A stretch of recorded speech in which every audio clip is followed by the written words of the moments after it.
Jared, Jennifer, while parts of the bill are new, other parts were discussed last year. But the bill sponsors say it's important legislation to help intersect inappropriate conduct towards minors.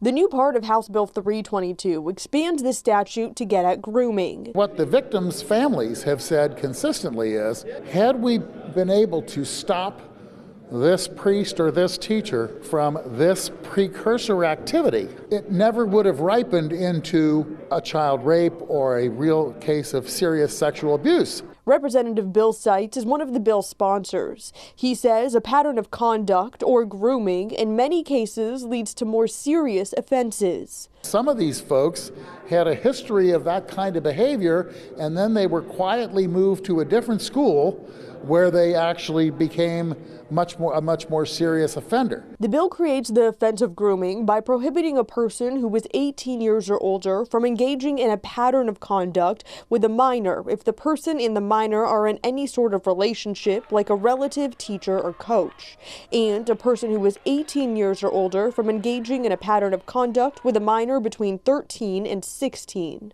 Are we running the risk of a 12-year-old or younger falling through the cracks, by both of those sections not explicitly saying all ages? We can certainly look at that. We took all the advice from the prosecuting attorneys about how to do this. So the structure was, in essence, dictated by them. A pattern of conduct is defined in the bill as 2 or more incidents closely related in time.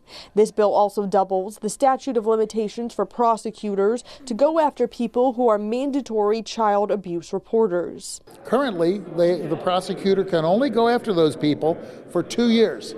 We're now doubling that to 4 years. So we want mandatory reporters to report at a time when we can do something about it.